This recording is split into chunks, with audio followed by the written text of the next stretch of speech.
The first talk of the conference comes from David Keane. He is Global Head of DevOps Transformation at HSBC, a global bank that operates in 70 countries with 236,000 employees, of which 50,000 are technologists.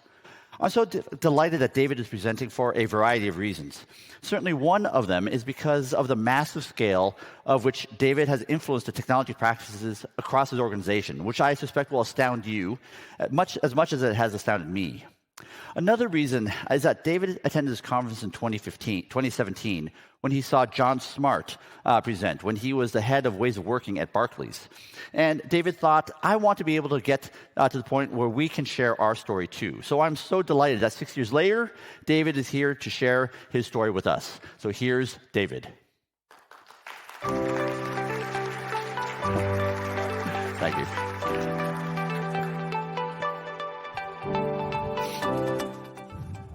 Actually, of that discussion that John gave was a sense of relief.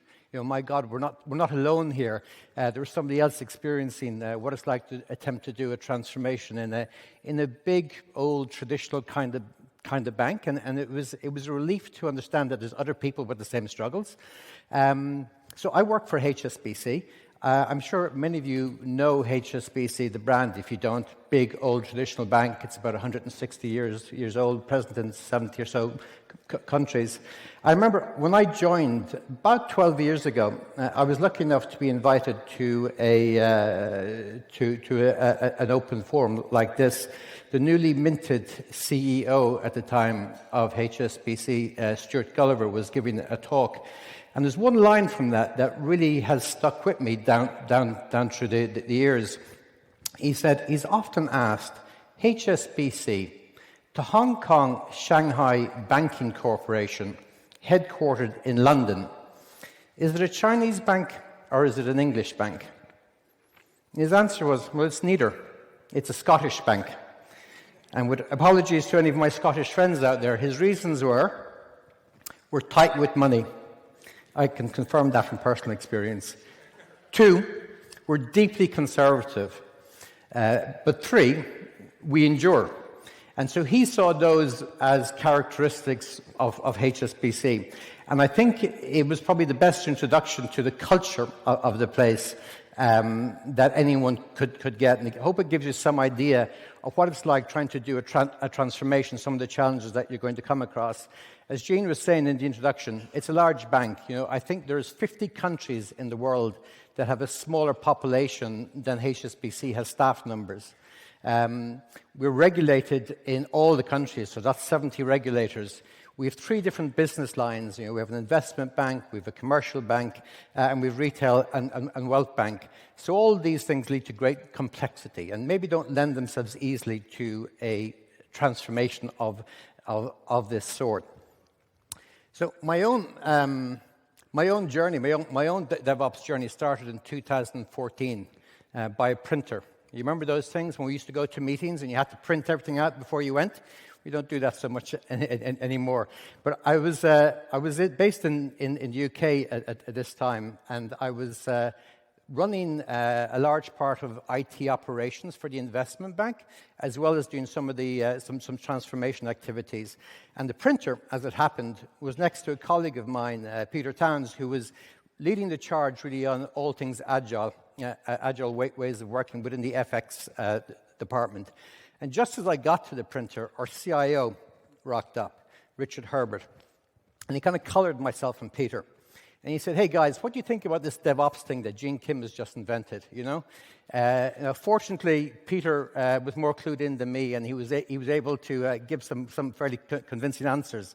Anyway, as Richard walked away, he turned back and he looked at he said, Peter, you're dev, and David, you're ops. Go do this DevOps thing for me, right? And so with that very careful career planning, a few weeks later, I found myself leading the DevOps transformation for the investment bank, and then a number of years later for the wider bank now. And what are the reasons that we're trying to do it? There's 3 really. Is a competitive advantage. We have to be able to deliver functionality to our users, to our customers at pace. You might even say that it's survival. We need to be able to respond to cyber threats and other events much more rapidly than we used to do in the past. But we also know from the State of DevOps report from 2014 that firms with high-performing IT organizations are twice as likely to exceed their profitability, their market share, and their productivity goals. So it's good for your business, right? And also, finally, most importantly, we wanted to make it a better place to work.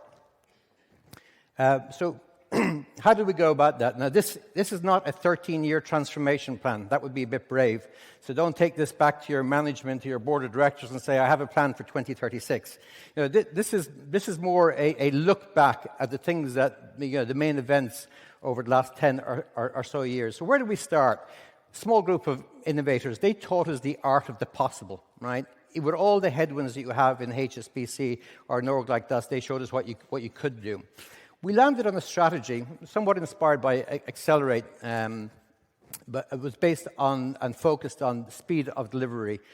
And over the time, we built numerous capabilities, but I would say two that really stand out. We agreed a small set of metrics, and we automated them so that we could know where we were heading, and there was no extra toil involved for the teams in order to understand that. We also went after some of our biggest blockers. Now, in a highly regulated environment, 70 regulators in different countries, 40 million customers, it's not surprising that IT controls are a big deal for us. So going after that as a blocker was one of the other big things that we did. So where do we start? Well, FX Evolve is it's a foreign exchange platform for institutional clients. So it's not like me coming here getting my £100 sterling turned into 120 euros. This is multi-billion-dollar trades that it handles. It needs to be available 365 days a year, 24 hours a day. So it's incredibly important application for the firm. We had a bunch of really highly skilled engineers that joined to work in this team sort of through 2012, 2013. And they'd been used to working in a very agile way. So I think the Scottish Bank was a little bit of a shock to their culture. And they found a platform that wasn't that stable and a very strained relationship with the business. Very traditional, business IT relationship, a poor one. And then disaster struck. The application, the system went down, and it was out for 48 hours, for 2 days. This is unheard of. I think if it had been down for 2 hours or half a day or something like that, they would have just fired somebody. They'd have fired lots of people, but they'd have carried on, right? But because it was down for so long, they had to do, desperate times, desperate measures. They sat down and they talked.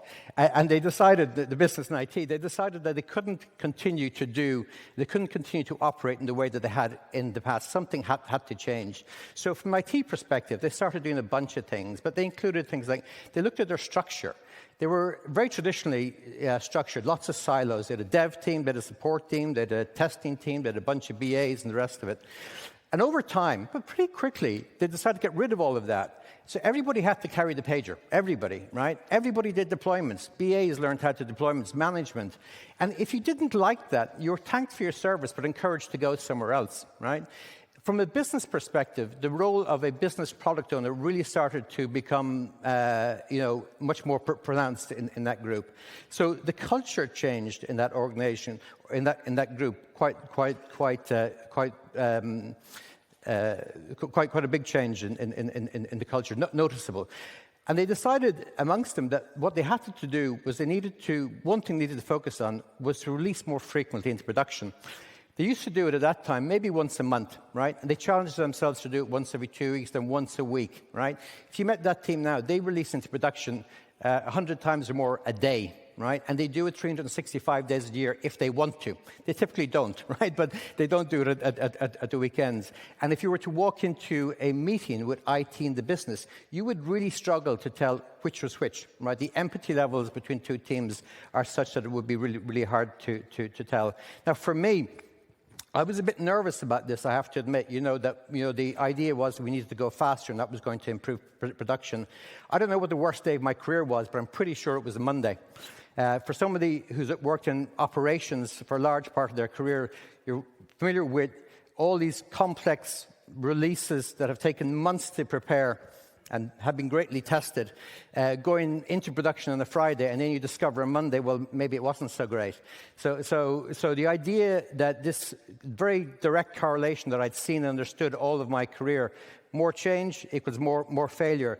The idea that more change was going to give us less failure wasn't something that came naturally to me or native to me. That's why this graph is so important, right? Because the first time it showed and demonstrated to me and to many others that if you do all of the small things right, if you do small de-risk changes, if you automate all the things that you need to, if you have proper product ownership in place, you can not only break this correlation between change and instant, you can send it into reverse, right? And that's what this group did. So our mantra became go faster and break less. Now, we realized as we tried to broaden this across the organization that we needed to have a small number of metrics that everybody could agree on, right? So we landed on the DORA metrics very, very happily. Going faster and breaking less. So the number of changes and the number of incidents were the two most important ones to us. We took changes one step further. We came up with this very beautiful acronym, PDPDPTTY, which I'm sure you've all guessed, is production deployments per notional 10-person team per year. And that allowed us a rudimentary way to measure maturity, essentially, from any part of the organization. And we use that to this day. Incidents, I think everyone understands. So you could look at a team's release frequency and its instance and judge them against each other. More recently, we've added lead time to deploy, which is quite helpful, and change failure rate. More useful, I would suggest, for spotting anomalies than some of the others. As important as that, as important as agreeing what these were, and that's not simple in a place with as many opinions as silos, was to make this data point available really easily to everybody.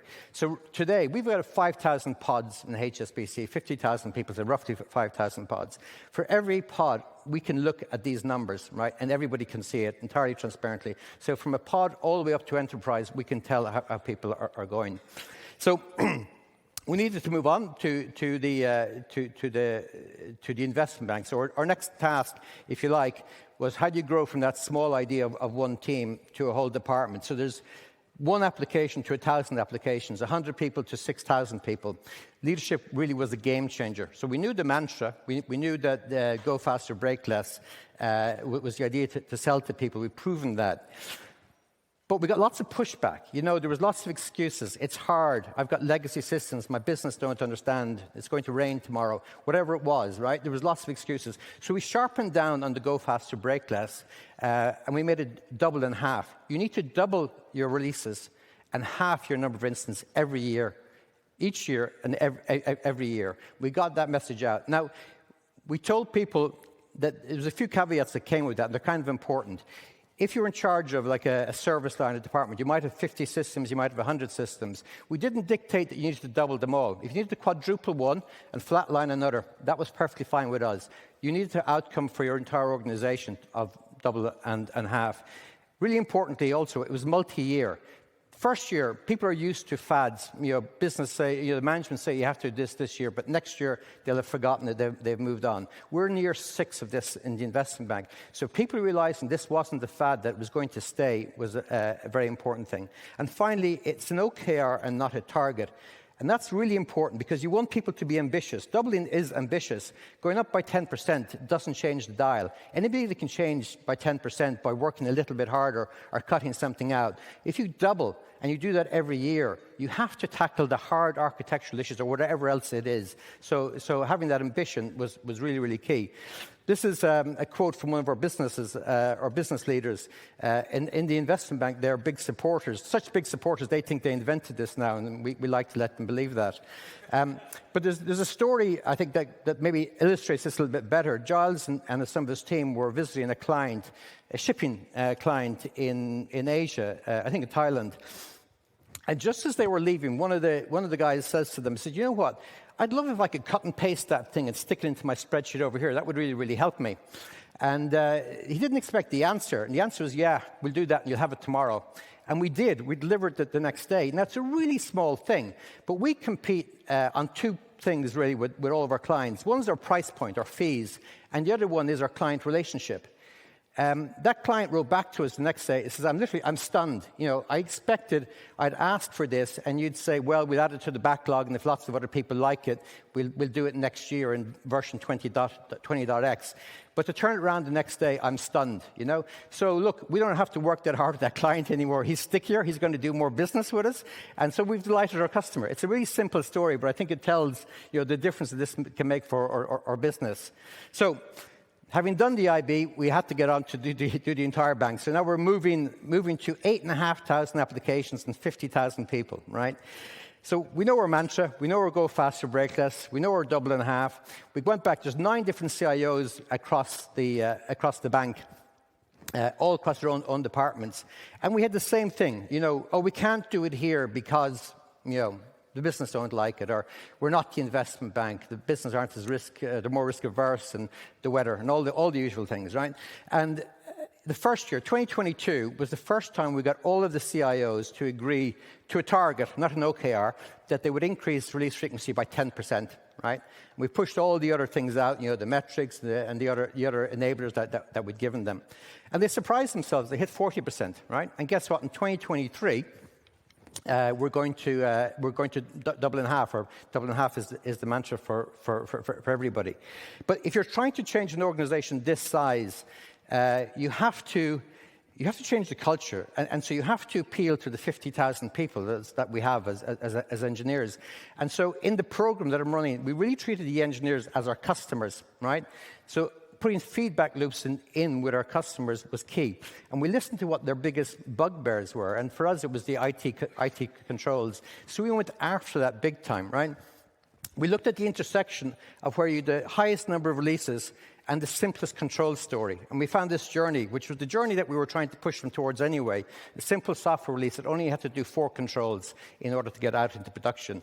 We automated the hell out of that. We simplified the hell out of that. But we treated the controls as products. That was the really, really key differentiator. And I happened to be the control owner for 2 of them, so it was a little bit easier for me to eat my own dog food. But we treated the engineers as customers because they were the people consuming these processes. And they'd never been listened to before. They'd always been treated as the enemy, somebody to be suspicious of. And so that was a real game changer. And I think it's helped shift the dial for us. In 2022, because of the work that we did, we were able to eliminate 35,000 days of toil from the engineers' experience that year, and 7.5 centuries of wait time. In HSBC, you have big numbers. 7.5 centuries of wait time removed. That's just something that pleases any engineer. So I think we're winning the hearts and minds of that community too. And in March, we had a spotlight, an internal TV event, where we invited people to a talk about our new DevSecOps strategy. Now, maybe a fairly dry topic, but 11,000 people turned up to it, right? Now, it's voluntary. You had to register for it, and you had to take the time to either listen live or listen to it later on.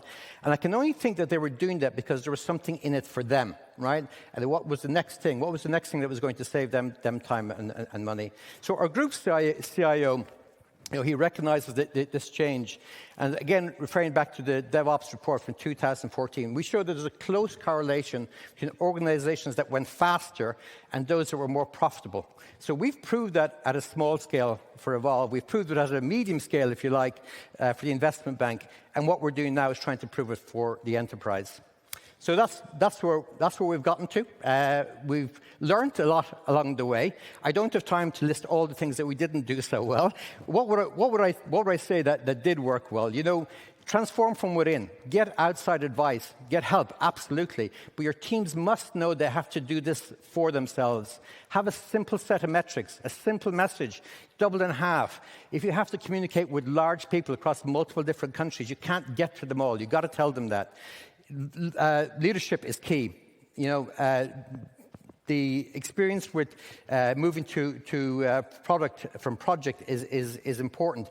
The IT controls thing for us was a huge game changer. What not to do? Don't tell smart people what to do. Agree with them what the outcomes should be, and then get out of the way. Beware fake news. Right? I put that in there because too often you have people say, they'll celebrate a success story, but engineers will know it's not true. Our manager will say, we're done. We're 100% agile or 82% DevOps or whatever it is. And people see that for what it is. So try and avoid those things. Last thing I'll say is I think I'm going to do a Q&A session at midday in Ballroom 4.